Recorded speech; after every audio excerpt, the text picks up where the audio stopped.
Hello, I am Stéphane Aquin, Chief Curator at the Hirshhorn Museum and Sculpture Garden, and it is my privilege tonight to welcome you to a discussion with artist Huma Bhabha and Associate Curator Anne Reeve. We are grateful to Huma Bhabha for being with us tonight. Before we begin, I want to gratefully acknowledge the native peoples on whose ancestral homelands we gather, as well as the diverse and vibrant native communities who make their home here today. The doors of the Hirshhorn are still closed, but our plaza is open and our garden has been open since August. And to mark the opening of our garden, we unveiled two new sculptures, Sterling Ruby's Double Candle and Huma Bhabha's Apologize, We Come in Peace, that you'll hear a lot about this evening. And please join us next week as we return with artist Jordan Castile in conversation with Hirshhorn director Melissa Chu for the annual James T. Demetrion lecture. Now, please enjoy tonight's discussion with Huma Bhabha and Anne Reeve. Thank you, Huma. It is always a pleasure to talk to you, but it's especially nice to be able to have a longer conversation today as a way to mark what is for us at the museum a really exciting moment, which is the bringing into the collection of your work, We Come in Peace, and its installation in the Hirshhorn Sculpture Garden on the National Mall. So thank you for having this chat today. Thank you. Also. So we installed the work in late July and we reopened the Sculpture Garden in the middle of August.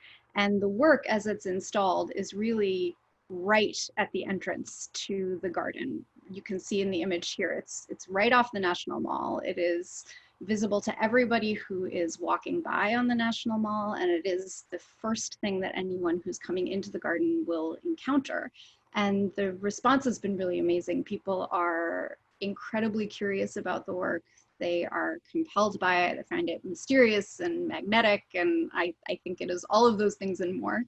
And for those who haven't seen it, it is a standing figure that's about 12 feet tall. It's made in bronze, and it is an amalgamation of all sorts of interesting characteristics. So it is painted and almost tagged in a really, really interesting way. It has both female and male characteristics, although it is neither female nor male, and at the same time it is perhaps both.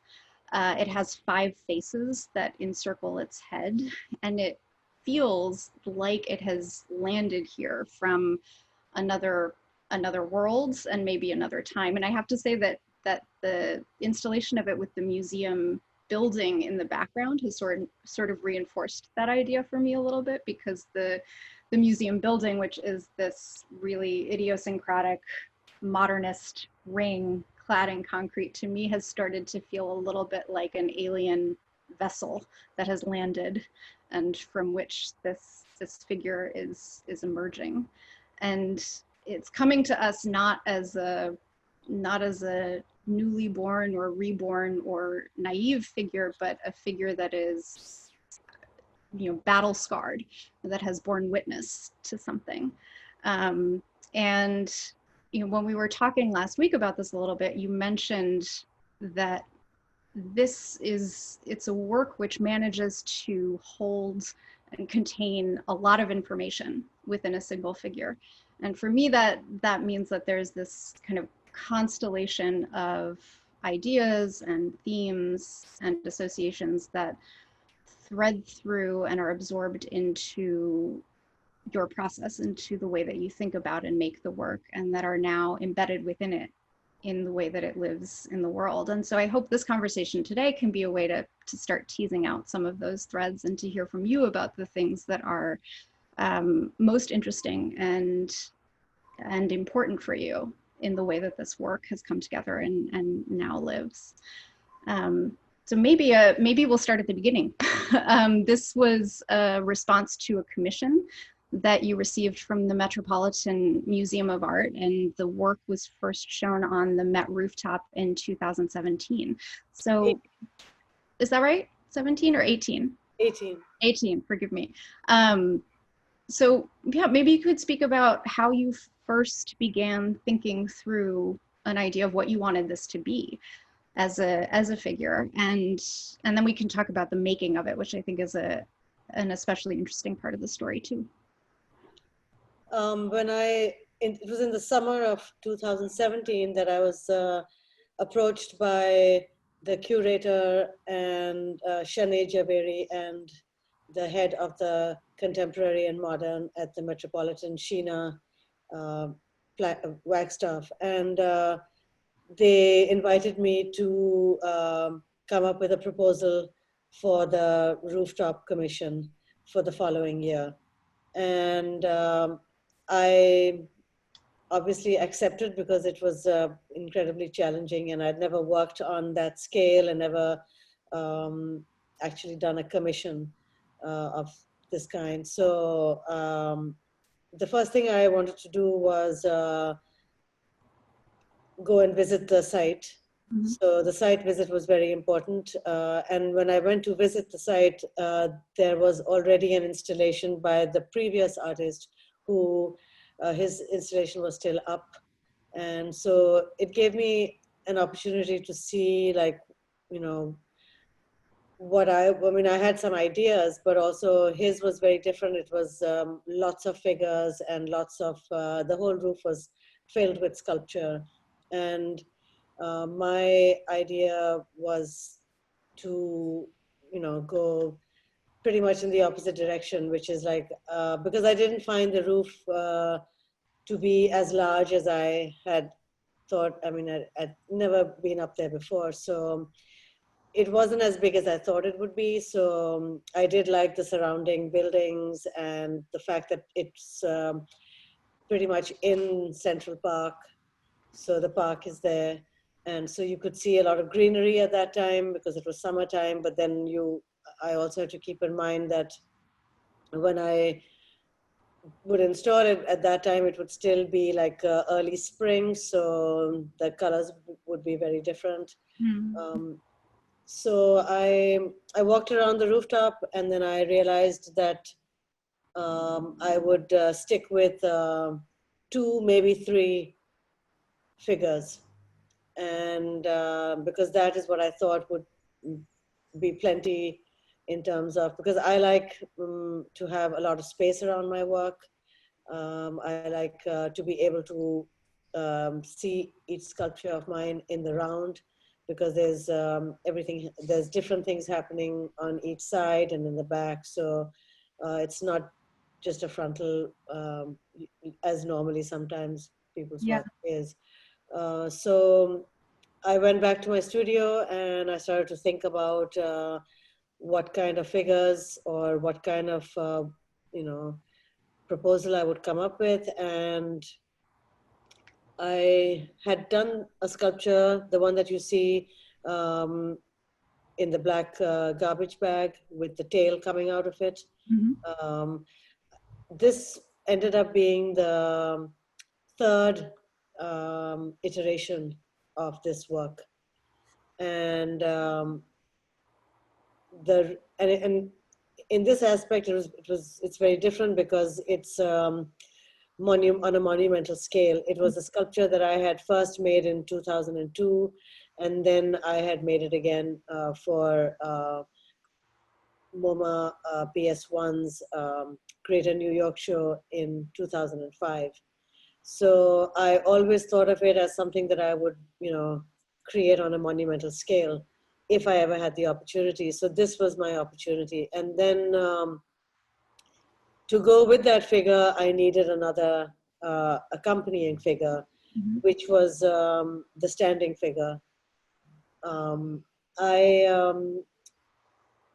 Later on, I sort of realized that what I was actually doing was making 2 kinds of sculpture that I make, in the sense that, you know, I make a sculpture out of cork and styrofoam, which I carve, and then I make sculpture out of clay and found material and mixed media. So there are 2 ways that I work. And in this commission, I was able to basically bring those two different ways of working to become companion sculptures for each other. So in a sense, I stuck to the way that I've been working for a long time. But at the same time, when you put them in a different place and you alter the material into bronze, everything changes. Yeah. So, Yeah. and also the scale suddenly was much larger than I'd worked ever before. So the standing figure, which I titled "We Come in Peace," and the prostrate figure is titled "Benaam," which is an Urdu word for without name. And so it was also the first time that I was titling this sculpture. Previously, it was untitled. And I wanted both of them to have different titles for themselves, but then the commission title was to be "We Come in Peace" because it suited. So I took the title of one sculpture and made it also the title of the commission. Are titles, how are titles important to you? At what point in the process do they tend to come into the conversation? I mean, usually when the sculpture is nearing completion, because by that point I have pretty much figured out everything. So it's not like there's still a lot to come. I'm more in the sort of finishing mode, but I've also started to realize that this is what the sculpture's personality or it should be, or this is what it makes me think about. And sometimes the title is just a little extra information because my work does have that element of ambiguity in terms of, you know, what it's actually referring to. But that actually also proposes a challenge to the viewer to, you know, maybe think a little bit more about how they are responding to the work. And I think it becomes more interesting and it slowly unfolds a lot more information than if I was to be completely direct and, you know, sort of naive about the information that I was giving. Yeah. And then it would just stop right there, you know. Yeah. This way I feel, it's also how I think about the work, but also I feel I'm not making work about a specific situation or a point in history. It's pretty much all coming out of my head. So it allows me to, you know,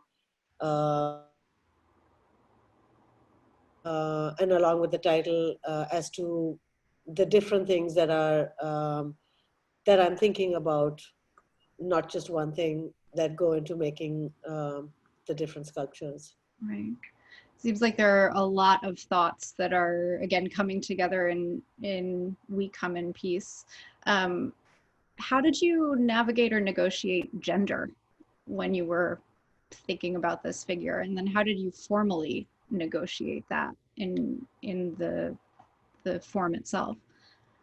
Well, I've always been interested in sort of making a sculpture that refers to intersex figures, you know, because maybe it allows me to be more imaginative about how I was to create a figure that had, you know, multiple sexes, or it's not defined only by one sex. So it also allows me to be more creative in terms of how I sort of make the figure and how I can sort of abstract it, you know. I mean, that's how I think about it. Yeah.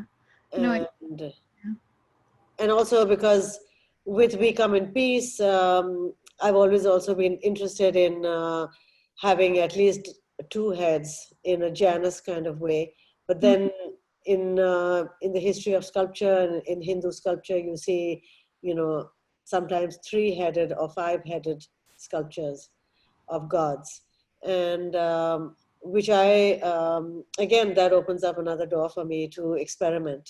So everything that you introduce becomes a way of experimenting with how far one can go. So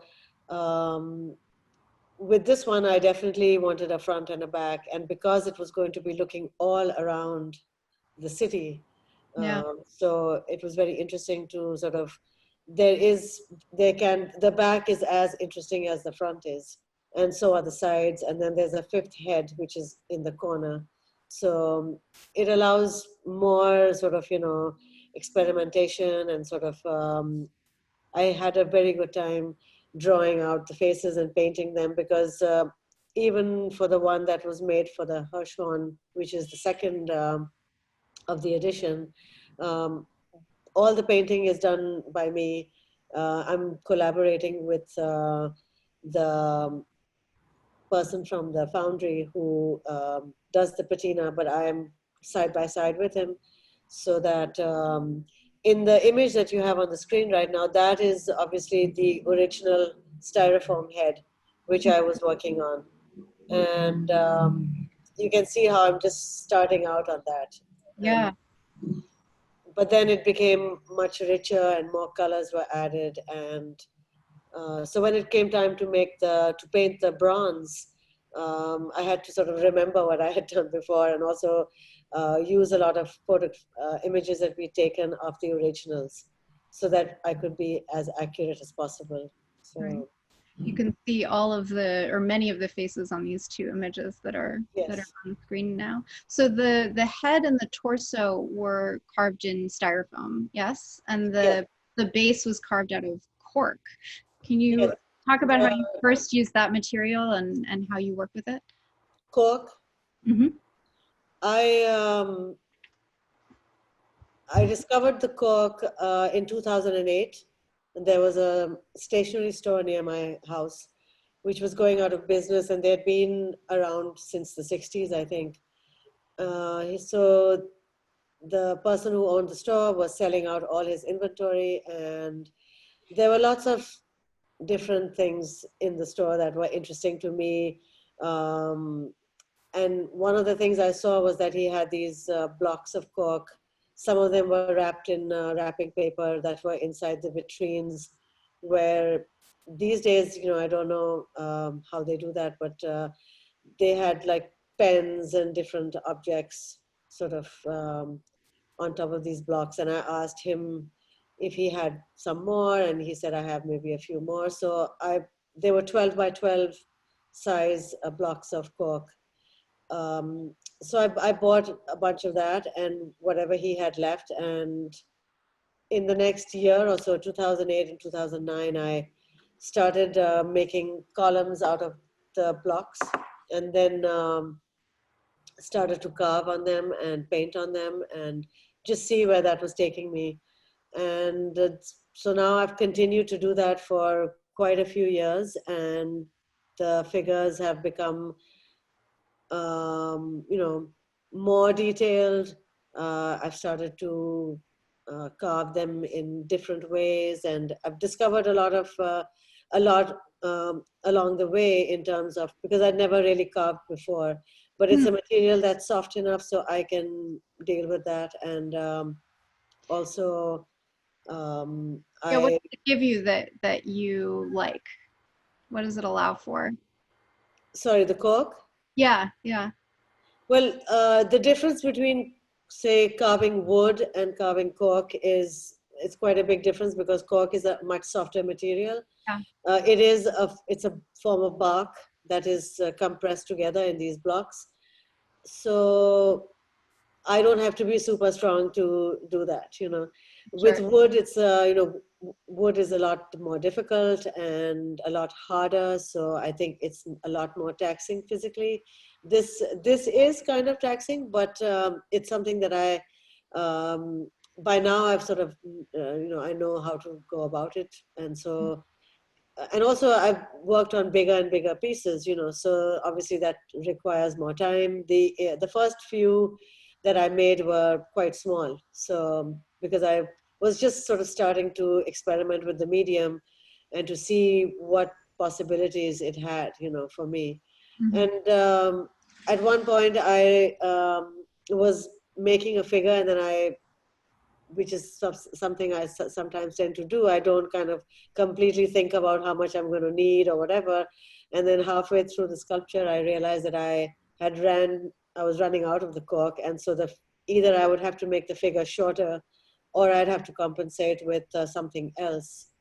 And I was already using styrofoam, white styrofoam, and the various colored ones that you get for insulation. So I decided to use some of the styrofoam with the cork, and I completed that work. And then I realized that the combination of the two was quite beautiful, and how the cork transitions into the styrofoam. And even though the colors are very opposite, but they complement each other in a very beautiful way. So it's similar to when I started to realize that clay was also very beautiful next to styrofoam, and how those two materials, which I had not seen used before, also complemented each other in a way where it helped to sort of open up different ways of exploring those mediums. Yeah. So that's why by the time I reached this stage of making the original sculpture for We Come in Peace, I had already decided that I would use two colors of styrofoam and the cork. And the cork is supposed to be the earth, and the blue is the sky, and the pink with all the bright colors is almost like the sun. So in a way, I thought about it that way too. So as a sort of landscape. yes, and the fact that that figure had all these three elements within it, so that gave it sort of another kind of special quality, which was not obviously from here, from this earth or whatever. Yeah. So it was, so exactly, it does have a landscape quality which is embedded in it because of the choice of the materials and how they were placed. And then, of course, I was going to, I made sketches, which you have some. Yeah, maybe we could look at that. Does this so does the sketching begin the process, or is it happening alongside the carving work that you're doing? Well, I normally don't make sketches in preparation for the sculpture. It's more, I have a pretty clear idea in my head as to what size something is going to be and what colors I've chosen, or, so I don't normally make sketches. I just go directly with the materials. But because this was a commission for the Metropolitan, and part of the proposal required me to make some kind of drawings, so I don't make very detailed drawings, and I'm not familiar with any sort of mechanical drawings. So I told them that, I draw in a very expressionistic manner, and if that was okay, I was going to make these large watercolors, which I would then show them as part of my proposal. And I also used Xeroxes from images of the rooftop, which were, from, I Googled it, and then I got some images when the rooftop was not, when it was empty. So that allowed me to draw on top of that too. Okay. So they're very rough, but they're kind of like, they do sort of relay what I'm trying to say. So, so the watercolors turned out quite beautiful, and they liked them very much. So I didn't need to make them any more detailed than they were. Yeah. So what about but I did about 5 or 6 drawings that explained, from different views, but very much in the way that you see the drawing on the screen right now. Mm-hmm. Mm-hmm. What about, oh, I'm sorry. Yes, Continue. go ahead.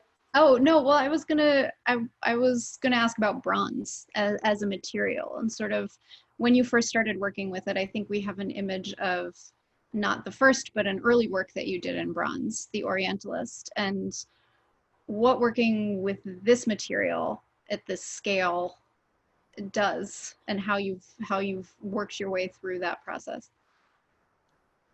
Well, the Orientalist was the third bronze that I made and it was from 2007.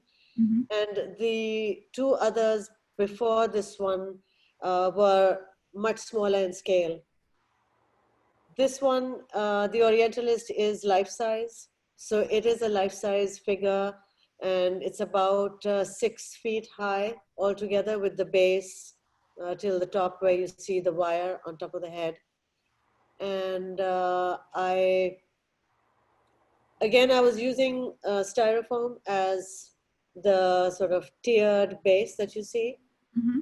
I was thinking a lot about Egyptian seated figures, and also how they usually are on these kind of like tiered plinths, or I guess that's what you would call them. And that also gave I always like the idea of landscape somehow entering the work, even if it is entirely figurative. Mm-hmm. So this kind of gave me a way to sort of raise the figure, but also to give it the feeling of being on top of stone, and then I found the chair, and you can see within the Orientalist there's a lot of different materials. The arms and the knees and the thighs and the feet, face, those are made out of clay. The chair is obviously a chair made out of wood. Mm-hmm. And then in the chest cavity of the Orientalist, you see there's a bit of styrofoam, and then there's also found wood that leads up into the neck. Mm-hmm. And in the back of it, behind the head, is also styrofoam. So when you see it in person, you actually see every single texture from all the different materials that are present. And you can see the modeling with the clay, and then you can see in the back, there's also styrofoam, sort of like the wings. Mm-hmm. And so what I really like about working in bronze is, initially because I really like the feel of bronze, but also when they make the molds, their process is such that they can pick up even the slightest impression. Even a fingerprint can be picked up when the mold is being prepared. So I realized that the more textures and the more variety of materials I introduce, the more interesting it is for me, rather than it all just being clay. And also this way, again, you have to walk around the sculpture because the back is very different and is giving you more information in a different way. And all the layered information eventually sort of leads up to a much more richer experience, when looking at the work. There, And, we have some details, I think, on the next slide, and you can really start to see all of those textures that draw you in and that make you want to sort of get close and walk around, which I think is also something that's reflected in We Come in Peace, and the way the cork and the styrofoam live through the bronze in the, exactly, yeah. in the final way that it's come together. And it also, I mean, the more textures there are, the more tactile it becomes, the more you want to touch it, Yeah. It has that feeling of like it becomes very attractive. At least to me it is. So, I mean, you feel like touching this hand, and I also use a lot of chicken wire, which is exposed in a lot of my sculptures. And in this case, the foundry that I was working with, they found bronze chicken wire. So they were able to sort of use it in the same way, and it was welded on exactly how I'd made the original sculpture. Mm. So And it was a learning experience, but then that's why when I was asked to do the commission on the Metropolitan, I immediately, I mean, one of the first things was that, yes, I will make 2 bronze figures. I mean, they have to be bronze because bronze is, can weather any kind of weather, and can be up on the roof for 6 months and not have any damage. And so that was a good thing. In the past, whenever I travel, if I'm in places where there is a lot of bronze works to be seen, it's nice to see how older works in bronze which are outside, how they change with the weather. Sometimes they have very extreme color changes, which I like. The more weathered something is, it adds another sort of layer of information to it. yeah, I think it's interesting. so speaking of living outdoors and amongst other bronzes, the work is now installed within the garden, which means that it's installed alongside a lot of these bronze works that were part of Joseph Hirshhorn's initial gift, which established the museum in 1966, including these works by Rodin, the Balzac, and the Walking Man. And so you get all of these various textures and tones as you're moving through the garden. And I know for you, this language of the history of art is something that you are extremely conscientious of as you're working your way through the work. And so I'm wondering about Rodin in particular, and whether he as a figure has sort of been someone that you've considered in relation to your own work, and what it might mean to have We Come in Peace installed in dialogue with those works now. Rodin has been very influential for me. And going back to 2007, when I had my first show at Salon 94 in New York, I had seen, I have a book of his. I have a couple of books now, but I had the small book of his. And in that, there was an image of him standing on top of a plinth with broken bits of his sculpture around him. And the plinth, obviously he used a lot of plaster, so it's covered with plaster, and the bits of the sort of, broken sculpture bits that are around him are also all in white plaster. And he's standing there, and when I looked at that image, actually the first big piece that I made, which was sort of made for a specific room, was inspired by that photograph. So it also allowed me to sort of think about that, the piece that I was working on from that photograph as a landscape of broken sculpture. Mm-hmm. And which we don't have an image of, but it's actually, I think we do have an image of it. It's called "And in the Track of 100,000 Years." I'm not sure I don't think we have an image of that one, unfortunately. That's okay. Yeah. But so going back to your question about Rodin, yeah. So I have been for a long time very influenced by the modeling in his work, and so it's been part of something that I've wanted to do, is like to get better and better at doing that. Yeah. And the first time I started using clay was when I was in Guadalajara, Mexico, visiting there with my husband, who was working on a sculpture, and a friend of ours was sharing the hotel suite with us, and he was working on ceramics, and we had these big bags of fresh clay in black garbage bags, and there was a book of Rodin there. And so yes, my sort of obsession with him has gone back a long time. That was in 2001. Right. So I've been slowly, learning as much as I can. So, in fact, the working man, the image that you have up, I did a sculpture in 2008, I think, and that was also based on the working man. Mm-hmm. So yes, I do have a lot of connection, or I've been influenced a lot by his work. And then you have the chorus here, so the idea of the working figure, and so Right, which is something that we come in pieces doing as well, right? There's the the stance with one foot in front of the other, which is kind of an implied movement. yes, it's the easiest, simplest way to imply movement without requiring too much of for as far as armature and all that is Right. concerned. So, Right.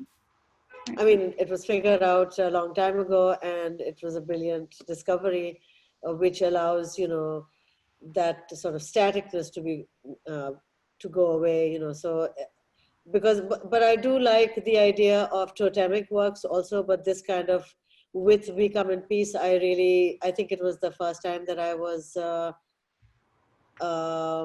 where the legs are completely not touching each other, they're separate. Mm-hmm. So the armature, I constructed the original columns that I carved for We Come in Peace with the legs being separate. So Okay. that was all planned from before. So I didn't have to sort of, oh, there you see them all cut up. So. Yeah. Well, maybe we could pivot a little bit and talk about film and cinema, because one of the many rewarding things about spending time with your work for me has been sort of an introduction to a genre of film that I hadn't had a lot of exposure to prior, which is sci-fi and pulp. Where did your love of the genre come from? Has this been how did you first get drawn in? I mean, I think I've, watched some sci-fi when I was young, on TV. I mean, we didn't have 24-hour TV at that time when I was a young person. And but I think it definitely grew after I saw my first David Cronenberg film, Scanners, Mm-hmm. which I think I saw in 1990, and it changed a lot for me in terms of the way I wanted to think about my work, how I thought about a lot of things that were happening around me, and also, in terms of special effects, which I was very drawn to, and how I mean, what I wanted to do was to be able to sort of somehow incorporate that into my sculpture practice, to see, could I sort of go in that direction? I mean, not entirely in terms of the way they do for film, Sure. but I mean, have some of that within my work, and I think I was very drawn to movies, especially from the 80s, horror films, because they had a specific kind of gore that I was very drawn to, and that also has humor too at the same time. Sure. And yes, so that's one of a favorite movie of mine. Yeah. Predator 1 and 2. 2 Yeah. I think is even better. But it also allows you, because the same way that they're using, you know, they're being influenced by a lot of different sort of sources to come up with a figure that looks like that or has that kind of face, you know, or and then it takes you back also to thinking like, you know, how did they, like when you look at monumental sculpture through history, sometimes when they, especially with Hindu sculpture, you know, the gods are quite animated, you know, Mm-hmm. and they have interesting sort of expressions and faces. And so I think that fascination has always been there with the grotesque and, you know, caricatures and, you know, how to, so I didn't feel like, you know, there was any difference. It was, if I could incorporate that into my sculptural language successfully, then I would be very happy, you know, so I guess I'm happy.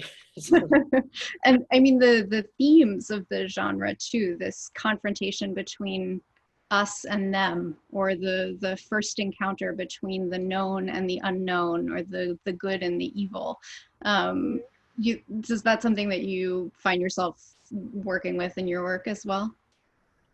Yes, because I mean, you know, I know it sounds very simplistic, but it's okay, Yeah. you know, because it does what it needs to be, does what it needs to do for me.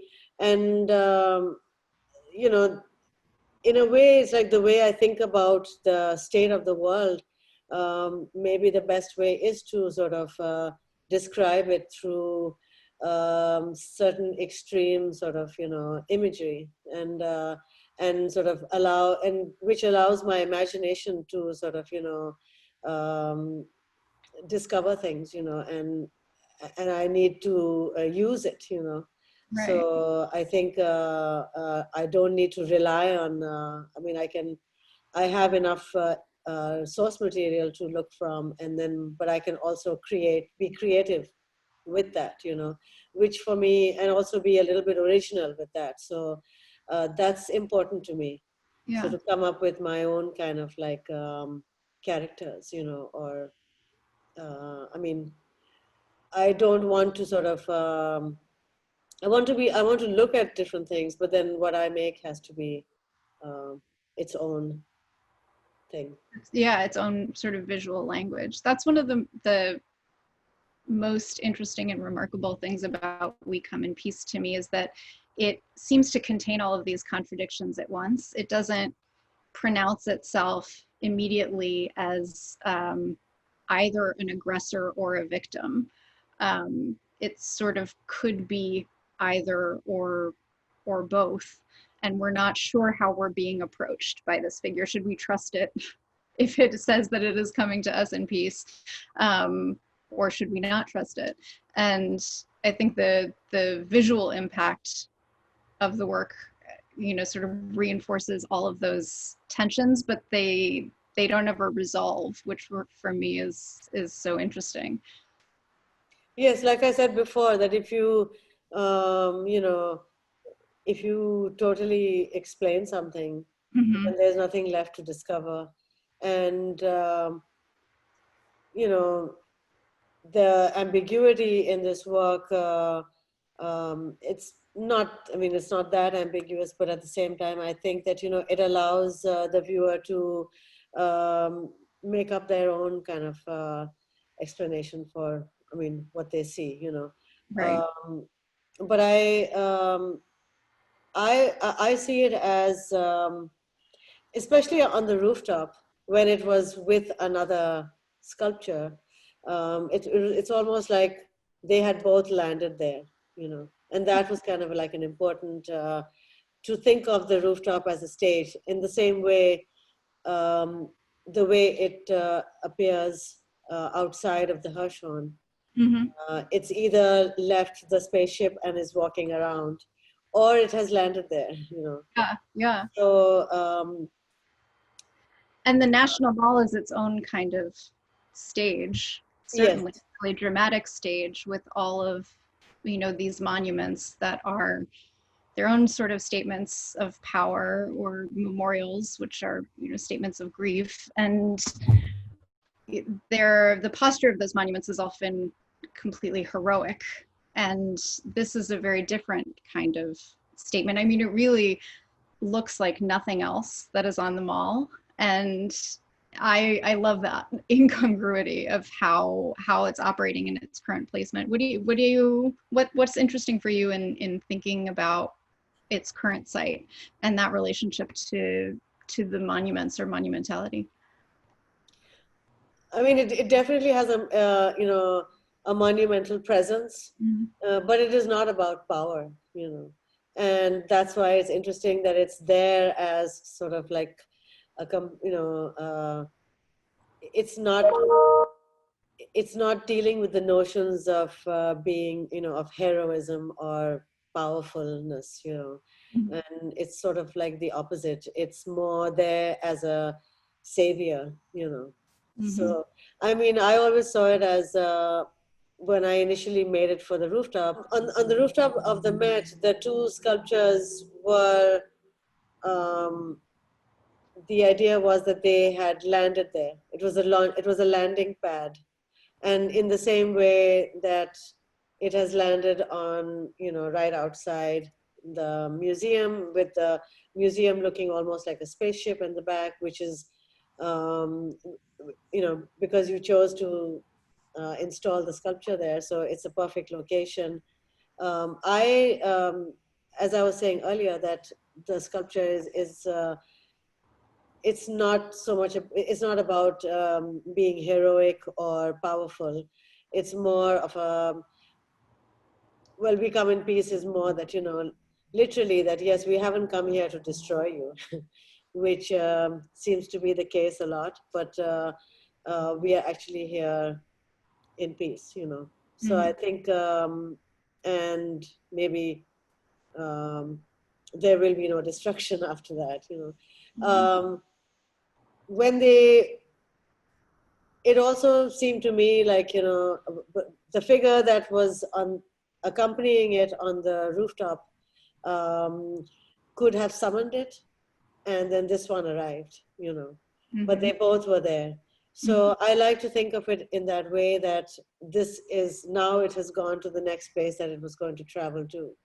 So it's arrived in Washington, which, and the fact that it has all this amazing sort of sculptural companionship within the garden is, it makes it a very lucky sculpture, so. I think also very lucky sculptures to be sharing space with it. Yes. Well, is there anything else that you think it's important for us to touch on for this, or important or interesting for someone to know as they confront this stranger? And yes, another thing that I would mention in terms of, it was important for me to make sure that this comes across as an anti-war monument. That's why We Come in Peace is, again, referring to something that is anti-war. So, because I think the last 20 years have,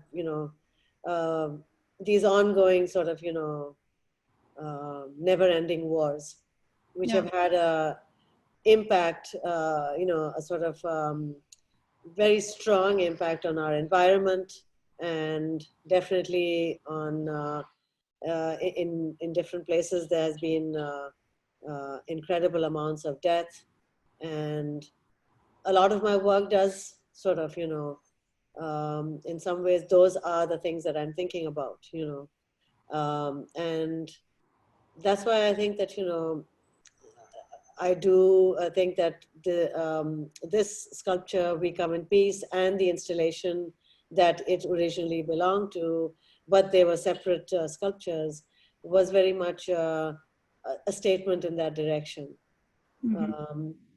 Other than that, I think,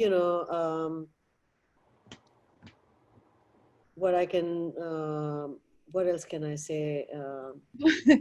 There's lots to say. Yeah, there's lots to say. Should we talk about the Robert Weiss film, the relationship, only insofar as that that's a link to Washington, D.C. as well. So the We Come in Peace is sort of a colloquialism that we've absorbed into our language. It's not a direct quote from the film, but it's inspired by this 1951 classic, The Day the Earth Stood Still. And yeah, what was your relationship to this film? Is it one that has been important for you, or was it principally the title that was? I think it's more the title. I mean, the film, you know, it's a pretty good film. It's not one of my favorites, but it definitely has certain elements, and I guess you've got the best one on screen right now, which is this figure, the robot walking outside. And it's interesting how the opening, I never thought about it, but it's very organic. Yeah. That it's emerging from. It's almost like it's been born out of something. Yeah. And in the scene where they're landing in Washington, D.C., and this figure is emerging and sort of greeting an assembled but sort of agitated group of civilians and soldiers by saying, "We've come to visit you in peace." And the soldiers eventually open fire on this Yes, stranger. because human beings are always suspicious of, I think, anything that's truly benevolent. You know, so the response is always with aggression and and destruction, you know. So, which is a sort of a sad statement about the way humans respond to things, you know.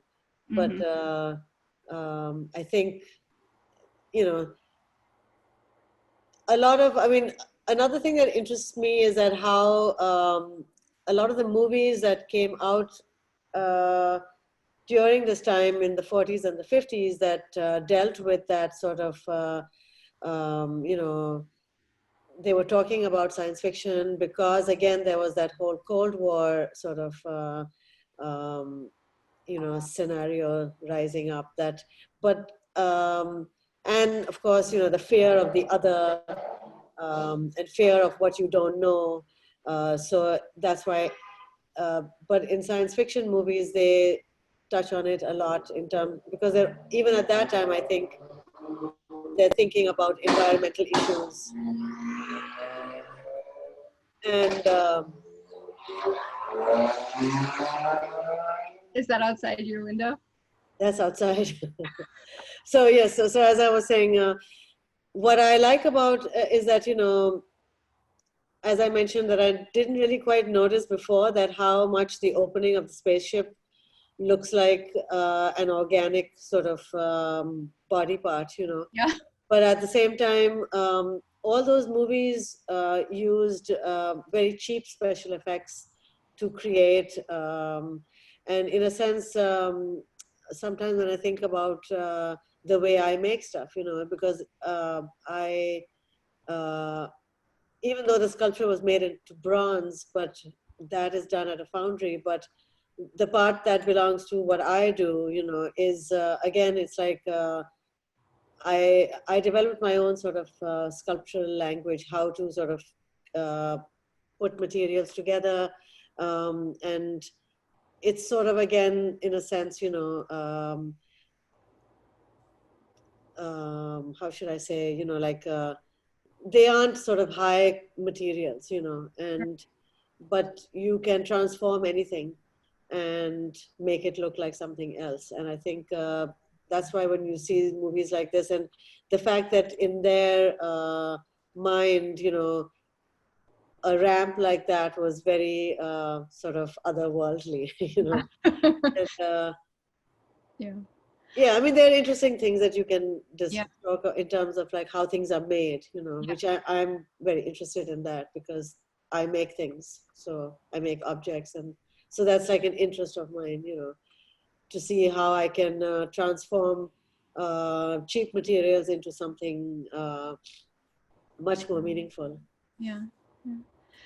Well, just one last question for me. We've talked about the relationship between the sculpture and a sense of place, or as part of a stage or narrative, having come from somewhere that is not here. What about, how do you think about this sculpture, We Come in Peace, in its relationship to time? because sculpture has this relationship to history and time that is very distinct. I mean, I think that's why absorbing different languages of sculpture throughout history, I hope that, you know, the works that I've made, and especially We Come in Peace, has that sort of like, you know, timelessness about it, because it does sort of make you think of a lot of different forms of sculpture, but not specifically one. And these are, you know, forms of sculpture that have survived several centuries, you know. So if they have managed to, and then, you know, so that's why even though the posture is simple, but it has just a slight movement which refers back to several thousand years when they discovered how to do that with the chorus. You basically have to come back to those same fundamentals, you know. And I think that helps to, but also the materiality of the bronze gives it that sort of timelessness, because it's a material that's been used since the Bronze Age, you know. So it has a, you know, very long life, and it will last a lot of weathering and, you know, whereas if I was to use certain sort of, you know, newer materials like resin or other, you know, glue, you know, other sort of forms like that, they definitely have not tested the length of time, you know, that one knows that, you know, how would this look in 100 years, you know, or will it still be standing, or will it have sort of crumbled? Yeah. It does sort of, it's its own kind of portal to the, not only to another place, but to this past and to the future. I mean, I find myself thinking of it both as a prehistoric creature and as a post-apocalyptic creature. So it moves past and moves back and forward all at once. And also, it's important to look at it in a sense that maybe the exterior is almost like, you know, a suit of armor. And there's something, you know, because of the fact that, you know, it has almost like this kind of, because the blue stops where the, you know, hips are. So it could be, you know, it could be like a helmet and another sort of, you know, armor on top, and then you have these kind of very sort of textured pants on, you know. Yeah. But yeah, because simple gestures like that can actually contain a lot more information. So, well, thank you for, I mean, I think we've gone to our hour, so I don't want to take up any more of your time, but I do want to thank you once again for spending it in this way. It's exciting to know that this work will be here for quite a while, and that we will all get to sort of live with it and allow it to reveal itself to us more and more in more interesting ways over time. So thank you so much, Huma. I hope so too. And I look forward to seeing it. Yes, please come hopefully visit soon. Okay, thank you. Thank you. Thank you.